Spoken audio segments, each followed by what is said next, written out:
Hello दोस्तों, नमस्कार। स्वागत है आप सभी का आज के इस क्लास में। आज हम बात करेंगे भारतीय संविधान के अंतर्गत भाग 2 यानी नागरिकता के बारे में। तो सबसे पहले आपको ये ध्यान रखना है कि भारतीय संविधान में भाग 2 में क्या बताया गया है। भाग 2 में नागरिकता, और ये किस अनुच्छेद से लेकर के किस अनुच्छेद तक है।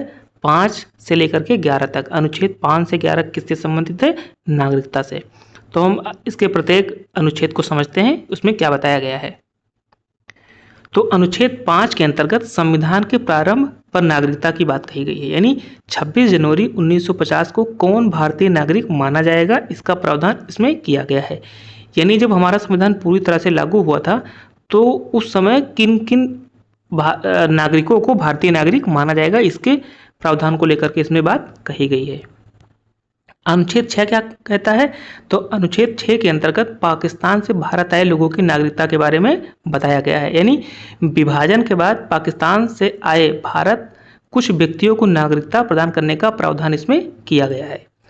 अनुच्छेद 7 के अंतर्गत भारत से पाकिस्तान गए लोगों की नागरिकता, यानी भारत से पाकिस्तान चले गए व्यक्तियों की नागरिकता से संबंधित प्रावधान अनुच्छेद 7 में किया गया है।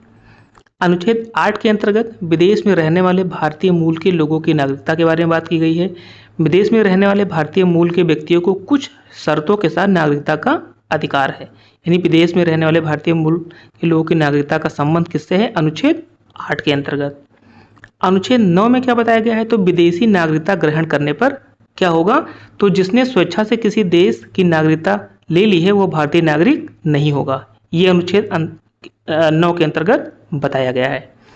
उसके बाद है अनुच्छेद 10, यानी नागरिकता का बने रहना। संसद के द्वारा बनाए गए कानूनों के अधीन नागरिकता जारी रहेगी। यानी संसद के द्वारा जो भी कानून बनाया गया है उसके अंतर्गत अगर उसका उल्लंघन नहीं होता है तब तक किसी व्यक्ति की नागरिकता नहीं जाएगी, यानी वो भारतीय नागरिक बना रहेगा। अनुच्छेद 11 के अंतर्गत क्या बताया गया है? तो संसद की शक्ति बताई गई है। यानी नागरिकता के अधिग्रहण, समाप्ति और अन्य मामलों पर कानून बनाने का अधिकार संसद को है। यानी कह सकते हैं कि पूरी तरह से जिसको पावर दिया गया है, संसद को नागरिकता से संबंधित प्रत्येक पहलू में प्रत्येक कानून को बनाने का अधिकार है। तो इसके अंतर्गत हम इसका अगर एक बार रिवीजन करें तो आपको ये ध्यान रखना है कि भाग 2 किससे संबंधित है? नागरिकता से संबंधित है। ये किस अनुच्छेद से लेकर के किस अनुच्छेद तक है? तो 5 से 11, यानी अनुच्छेद 5 से लेकर के अनुच्छेद 11 तक नागरिकता का प्रावधान किया गया है। उसके बाद नागरिकता अधिनियम कब लाया गया? 1955 में। ये इंपॉर्टेंट है। नागरिकता अधिनियम कब लाया गया? 1955 में। तो दोस्तों ऐसी ऐसी छोटी वीडियो पाने के लिए आप हमारे चैनल को लाइक, शेयर और सब्सक्राइब कर सकते हैं। मिलते हैं अगले वीडियो में। तब तक के लिए दोस्तों नमस्कार, जय हिंद।